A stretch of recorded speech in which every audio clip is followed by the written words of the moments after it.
Damos comienzo a un nuevo programa, Servidores de Dios. Quien te habla es Manuel Cornejo.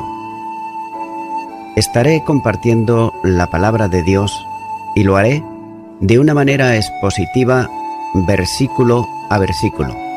Y en esta ocasión será en el libro de Josué, capítulo 8 y los versículos 7 y 8, donde dice: Entonces vosotros os levantaréis de la emboscada y tomaréis la ciudad, pues Jehová vuestro Dios la entregará en vuestras manos.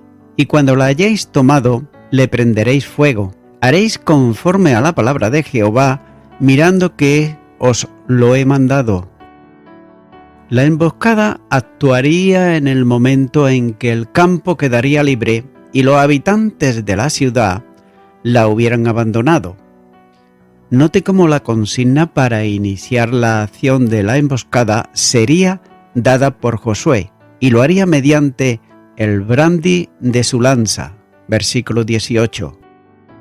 La actuación del grupo oculto al oeste de la ciudad sería decisiva con la confianza que Jehová vuestro Dios la entregará en vuestras manos. Y seguidamente Ai tendría que ser quemada mediante un incendio debidamente provocado, de modo que no quedara nada de ella. Una solemne advertencia cierra las instrucciones de Josué a los hombres de la emboscada. Habían de hacer todo conforme a lo que Dios estableciera. Reforzando esta advertencia está la autoridad de Josué mismo, como jefe humano del ejército de Israel, cuando dice: mirad que os lo he mandado. La obediencia a todas las disposiciones de Dios tenían que ser atentamente cumplidas. La experiencia de la derrota en Ai podría repetirse en cualquier ocasión en que las demandas de Dios fuesen desobedecidas por los suyos. Téngase en cuenta que no hay otro camino en la vida victoriosa que el de la obediencia sin reservas a la voluntad de Dios.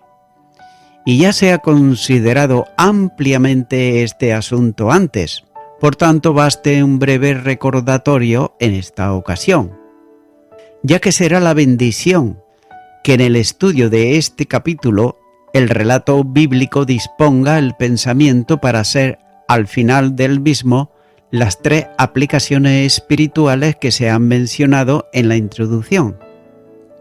La aplicación de las lecciones sobre la humildad y la obediencia. Bastarán, pues, mencionar muy ligeramente lo más destacable en cada uno de los textos que se considerarán. Continúa ahora con el versículo 9, donde dice: Entonces Josué los envió y ellos se fueron a la emboscada y se pusieron entre Betel y Ai, al occidente de Ai, y Josué se quedó aquella noche en medio del pueblo. Los hombres de guerra escogidos, 5,000, con muchas probabilidades, salieron amparados en la noche para ocultar sus posiciones. No se dice en el relato bíblico el camino que siguieron, pero probablemente desde los llanos de Jericó descendieron sobre el Wadi Subernit hasta cerca de Misma, para retroceder seguidamente y aprovechando las vaguadas del gran Wadi, se situaron al occidente de Ai, entre la ciudad y Betel, en donde había una serie de barrancos distantes de la ciudad, como aproximadamente a unos 300 metros, ya que Josué quedó con el resto del pueblo durante toda aquella noche.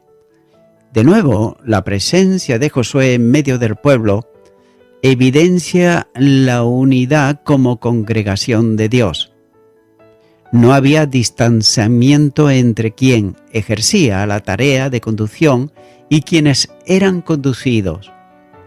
Un grupo fue separado del grueso del ejército y enviado durante la noche hacia la ciudad, pero no había excepción en ello. Tanto los que quedaban con Josué como los que iban a la emboscada eran de un mismo sentir y también formaban parte de la unidad inseparable de Israel. Es por eso que había un notable ambiente de comunión y relación entre ambos. Note cómo la comunión es el vínculo de relación entre los creyentes. En la Iglesia, la comunión es la evidencia del nuevo nacimiento y de la correcta relación con Dios. Y es precisamente en la esfera de la comunión y unidad donde se manifiestan las bendiciones de Dios. El Salmo 133 y los versículos 1 y versículo 3 dice: Mirad cuán bueno y cuán delicioso es habitar los hermanos juntos en armonía, como el rocío de Hebón, que desciende sobre los montes de Sión, porque allí envía Jehová bendición y vida eterna. Al pueblo de Dios no le es suficiente con estar juntos, ya que necesita hacerlo en armonía. La unidad de los creyentes es el resultado visible de la unidad con Cristo y en Él. Las divisiones, por otro lado, son el arma que Satanás utiliza para impedir el avance victorioso del pueblo de Dios y aminorar su poder en Cristo. Continúo ahora con el versículo 10, donde dice: Levantándose Josué muy de mañana, pasó revista al pueblo y subió él con los ancianos de Israel delante del pueblo contra Ai. Nada podía quedar sin la supervisión de Josué. En la ocasión anterior quedó en la retaguardia y envió a los 3.000 del ejército contra Ai, como señala el capítulo 7 y los versículos 3 y 4. Pero sin embargo, la lección aprendida le lleva a participar personalmente en todos los detalles de la nueva acción bélica, ya que despachados la noche anterior los 5.000 hombres de la emboscada, se levanta muy de mañana, al amanecer del día, como ya había hecho para la toma de Jericó, como señala el capítulo 6 y versículo 15, a fin de pasar revista al pueblo, es decir, al ejército que iba a tomar parte en la batalla, una fuerza alrededor de los 30.000 hombres. En esta ocasión junto a él estaban también los ancianos de Israel, quienes le habían acompañado antes en el lamento y también en la oración por la derrota, capítulo 7 y versículo 6. Ya que los que eran sus consejeros pasan con él revista a las tropas para ponerse en marcha seguidamente hacia Ai. Note cómo Israel vuelve a ser una unidad en todo esto, y no es un grupo aislado que interviene, ya que es el conjunto de todo el pueblo, asumiendo cada uno su propia responsabilidad. La obra de Dios no debe de demorarse, ya que el que preside debe de hacerlo con solicitud, como dice Romanos capítulo 12 y versículo 8. El don de presidir es necesario para el ejercicio del liderazgo en la Iglesia, ya que este don podría ser uno de los exigibles para el oficio de anciano. Cuando dice el que preside, significa literalmente el que está delante, y se relaciona con la obra del anciano, como así señala la primera carta a Timoteo, capítulo 5 y versículo 17. El don debe de ser ejercido con solicitud, esto es, con diligencia y prontitud, ya que la desidia alcanza a los hombres, pero no debiera manifestarse jamás en el liderazgo bíblico en la Iglesia. Tal solicitud es la consecuencia natural de quien vive a Cristo con todas las consecuencias. El liderazgo bíblico no está sin supervisión, ya que sobre ello está el gran pastor de las ovejas, que dejó ejemplo de diligencia y perseverancia en el trabajo que le había sido encomendado por el Padre, y ante quien los líderes de la Iglesia deben de rendir cuentas. Continúo ahora con el versículo 11, donde dice: Y toda la gente de guerra que con él estaba subió y se acercó, y llegaron delante de la ciudad y acamparon al norte de Ai, y el valle estaba entre él y Ai. Desde el campamento de Israel, situado entre Jericó y Gilgal, el ejército hebreo subió hacia Ai, situándose frente a ella, es decir, al noroeste, teniendo entre ellos y la ciudad el valle profundo. El cuerpo del ejército llegó a la zona durante el día, habiendo salido de Gilgal a primera hora de la mañana. Estos no pasaron desapercibidos para los de Ai, que estarían preparados para la defensa en caso de ser atacados por los hebreos. Continúa ahora con el versículo 12, donde dice: y tomó como 5,000 hombres, y los puso en emboscada entre Betel y Ai, al occidente de la ciudad. El texto masorético habla del envío en ese momento, es decir, cuando el ejército que salió de los llanos de Jericó llegó al campamento del norte de Ai, de los 5,000 hombres para una emboscada situada al lado contrario de la ciudad, en la zona occidental, en dirección a Betel. Ahora bien, la dificultad de reconciliar todo el relato ordenadamente es evidente, ya que la Biblia de los 70, como se indicó anteriormente, lo soluciona suprimiendo completamente este texto y también el siguiente. Pero algunos consideran esto como una segunda glosa, una interpolación o una tradición diferente que se incorporó al relato posteriormente. Pero es dudoso que en una fuerza de 5,000 hombres, segregada de los 30,000 que estaban acampados ya al norte de la ciudad, no podía pasar inadvertida a los moradores de Ai, sobre todo si se tiene en cuenta que el grueso del ejército salió de Gilgal al amanecer, por la vigilancia lógica a que el ejército de Israel estaría sometido. Y por otro lado, no es posible establecer una emboscada próxima a la ciudad con un grupo numeroso de ejército, tomado de tropas acampadas al otro lado del valle que los separaba de Ai. Y todo hace suponer que el relato tiene dificultades de transmisión tal y como se ha recibido, ya que hay quienes proponen que esa fuerza de 5,000 hombres fueron enviados muchos más al oeste para prevenir un posible ataque desde Betel, si acudía en ayuda de Ai. Pudiera ser una buena explicación si Josué estuviera pensando en la posibilidad que si se producía un ataque desde Betel, no alcanzase a los 5,000 emboscados que se habían situado a la espalda de la ciudad.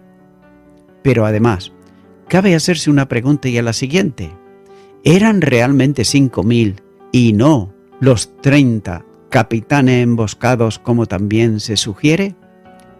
Una posible solución a esto puede venir de la interpretación del texto siguiente. Continúo ahora con el versículo 13, donde dice: así dispusieron al pueblo todo el campamento al norte de la ciudad y su emboscada al occidente de la ciudad, y Josué avanzó aquella noche hasta la mitad del valle.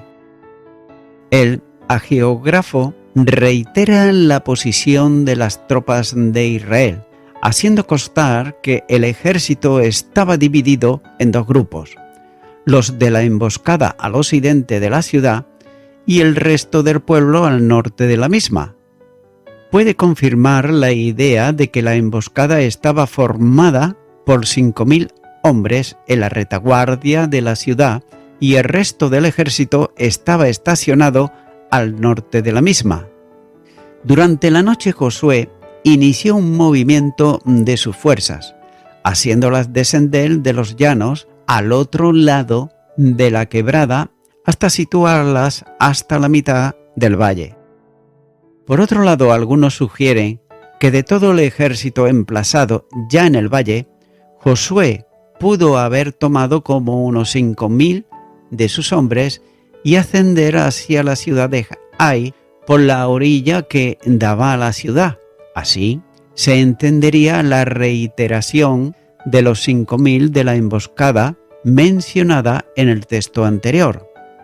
Pero todo hace suponer que el cuerpo principal del ejército se situó en el valle y que algunos de ellos acompañaron a Josué, ascendiendo por las laderas del valle para aparecer de pronto delante de la ciudad. En ese movimiento Josué debió de haber subido a alguna de las pequeñas colinas cercanas para hacerse visible claramente a todas las tropas, tanto las que estaban en el valle como las de la emboscada. Y note por otro lado que tal es la opinión aquí también de Dane, cuando comenta sobre esto y dice que Josué despachó durante el día la mayor parte de sus fuerzas, ordenándoles que ocuparan un puesto avanzado al norte de Ai, sobre el lecho angosto y profundo del valle de Wadi Muyat, y él mismo, con un cuerpo escogido de tropa, ascendió al valle tras recorrer la gradual elevación que conduce al mismo, y apareció delante de la población en el llano abierto que se extiende hacia el este y el sur. Y allí fueron vistos la mañana siguiente por el rey de Ai, quien ignoraba absolutamente aquella emboscada y el número de soldados que se hallaban ocultos en los cerros detrás de él. Continúa ahora con los versículos 14 y 15, donde dice: Y aconteció que viéndolos el rey de Ai, él y su pueblo se apresuraron y madrugaron, y al tiempo señalado los hombres de la ciudad salieron al encuentro de Israel para combatir frente al Arabá, no sabiendo que estaba puesta emboscada a espalda de la ciudad. Entonces Josué y todo Israel se fingieron vencidos y huyeron delante de ellos por el camino del desierto. Los hombres de Ai descubrieron el grupo del ejército de Israel que se aproximaba con Josué al frente, por el terreno llano delante de la ciudad. Pero sin embargo ellos, ignorantes de la emboscada puesta al occidente, salieron como en la ocasión anterior para combatirlos. La frase «se apresuraron y madrugaron» indica que el descubrimiento de los israelitas fue hecho temprano, iniciándose la acción de defensa con apresuramiento y a primera hora del día. Una nueva dificultad también surge en la expresión «y al tiempo señalado», ya que algunos traducen «y a la bajada», el camino que conducía desde Ai en dirección a Arabá y que discurría en una bajada a las afueras de la ciudad. Esto coincidiría plenamente con la referencia del primer episodio, lugar donde Israel fue perseguido por quienes salieron de Ai contra ellos, como señala el capítulo 7, versículo 5. Probablemente fue a iniciar la bajada donde los israelitas se fingieron derrotados y retrocedieron antes los que salían de la ciudad.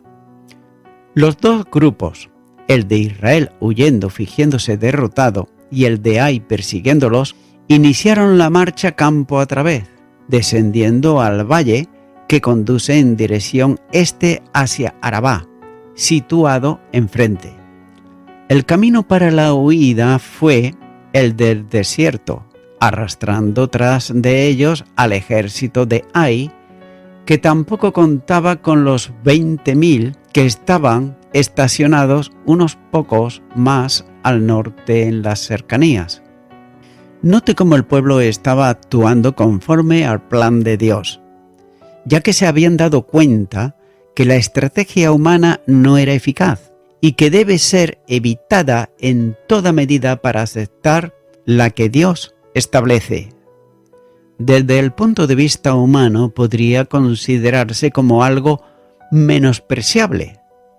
ya que habían de fingirse derrotados y huir delante del enemigo. Pero todo ello estaba en el plan y también el programa de Dios.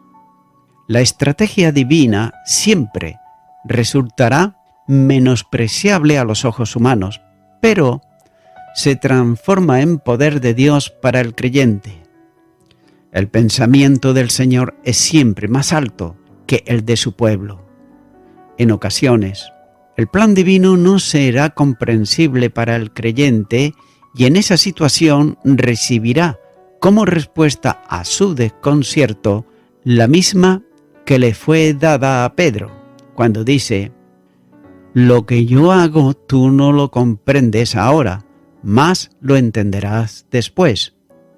Juan capítulo 13 y versículo 7. Note que lo que el Señor pide es obediencia sin reserva a su voluntad.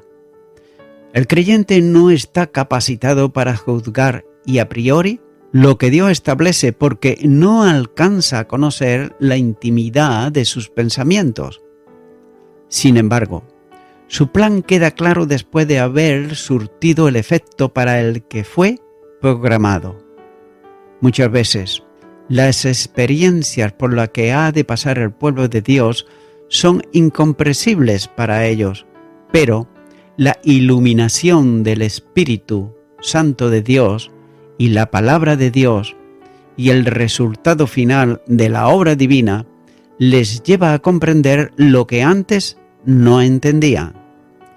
Muchas veces los acontecimientos más difíciles y las adversidades más notorias son lo mejor para la salud espiritual del alma, ya que debe de aprenderse a aceptar el método divino como el mejor para conseguir los resultados victoriosos. Continuará con los versículos 16 y 17, donde dice: «Y todo el pueblo que estaba en Ai se juntó para seguirles, y siguieron a Josué, siendo así alejados de la ciudad. Y no quedó hombre en Ai ni en Betel que no saliera tras de Israel, y para seguir a Israel dejaron la ciudad abierta». Los que estaban en la ciudad, entusiasmados por la perspectiva de una nueva huida de los israelitas, como en la anterior ocasión, decidieron ahora unirse a los que habían salido en contra de ellos, fuera de las puertas de la ciudad, para perseguirles por la bajada y en el camino hasta el desierto. Cada uno deseaba participar en la persecución de los enemigos, seguro de un nuevo triunfo contra el invasor. Si eso ocurría nuevamente, ya no habría razón alguna para considerarlos como un peligro, con lo que desaparecería la inquietud que con una sola presencia producían, quitando el ánimo a los pobladores de la tierra, como señala el capítulo 2 y versículo 9. Y note cómo las consecuencias son evidentes. Decididos a perseguir al grupo de Israel, fueron alejados de la ciudad, que quedó desguarnecida, literalmente abierta. Las puertas de acceso sin custodia y la misma ciudad sin protección alguna. Pero note que no solamente Ai, sino también Betel, cuyos defensores salieron contagiados por la perspectiva del triunfo en persecución de los hebreos. Ese movimiento desde Betel permite planear la hipótesis sobre Betel y Ai, ya que tal del gusto liberal como si Betel fuera la ciudad principal y Ai una posición avanzada de defensa. Pero sin embargo, ambas ciudades se mencionan con su rey, como señala el capítulo 12, versículo 9 y versículo 16, lo que confirma claramente que ambas eran de las ciudades-estado, forma habitual en la Canaán central. El hecho de que el libro de Josué guarde silencio sobre la conquista de Betel en este periodo permite suponer que lo que ocurrió a Ai se extendió también a Betel en aquel mismo día. No obstante, Ai y Betel se complementaban en cuanto a defensa, ya que la ciudad de Ai o la fortaleza de Ai eran vitales para el sostenimiento de Betel y viceversa. Sin necesidad de otra acción que la obediencia a lo que Dios había determinado, el pueblo fue llevado hacia una victoria segura. Es pues preciso que la lección sobre la obediencia permanezca firmemente establecida en la mente y el corazón de cada creyente. Cuando se asume el compromiso de hacer todo lo que Dios establece, la victoria de Dios siempre segura es la experiencia del creyente. Los fracasos que la Iglesia experimenta están absolutamente vinculados con la desobediencia, parcial o total, a lo que Dios establece en su palabra. Y voy concluyendo con esto. Note cómo ningún soldado que pudiera participar en la persecución permaneció en Ai o en la ciudad vecina de Betel, y la ciudad se quedó abierta detrás de ellos.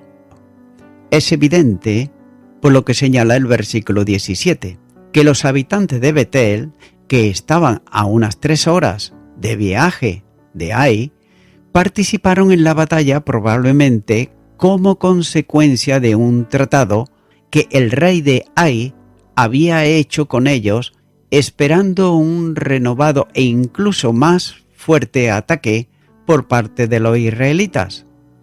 Pero no se sabe más respecto a este punto, ni se puede inferir nada por el hecho de que el rey de Betel sea incluido en la lista de los reyes derrotados por Josué, como señala el capítulo 12 de Josué y versículo 16.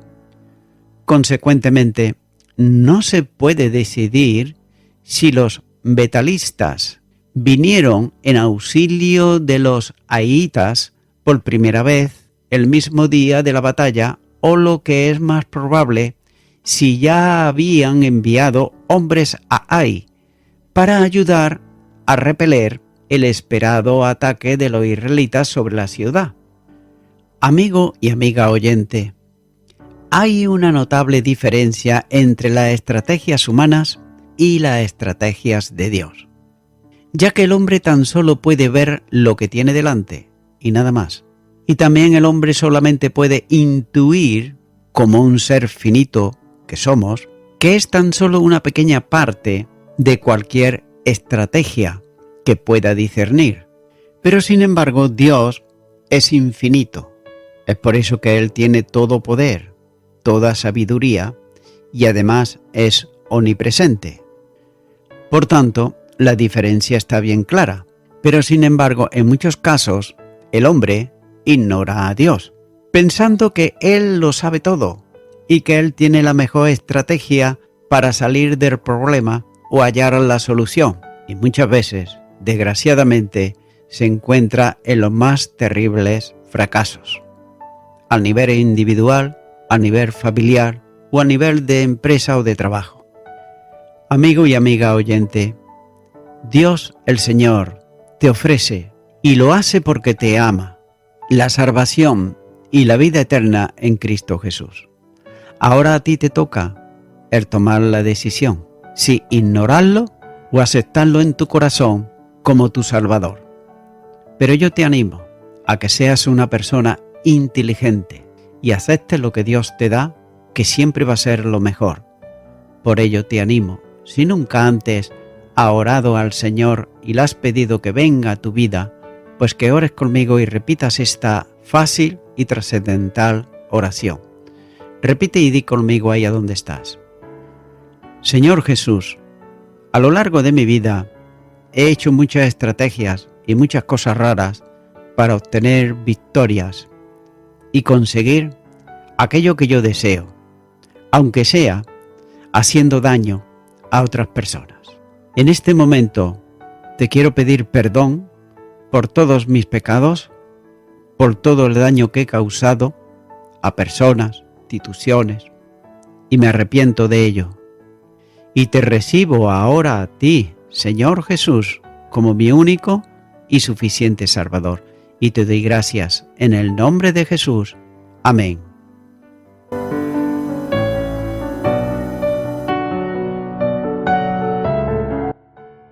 Amigo y amiga oyente, si tú has hecho esta oración de corazón, te recomiendo que comiences a orar a Dios, en primer lugar, en el nombre del Señor Jesucristo.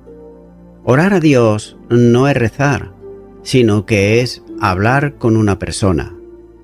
También te recomiendo que leas la palabra de Dios y lo hagas a diario. Comienza, por ejemplo, con el Nuevo Testamento. Y también, por último, te recomiendo que para que puedas crecer espiritualmente, te congregues en una iglesia cristiano-evangélica, donde se predique, se enseñe y se practique la sana doctrina y la palabra de Dios. Congrégate ahí y con el tiempo podrás crecer espiritualmente y también servir al Señor Jesucristo. Que Dios te bendiga.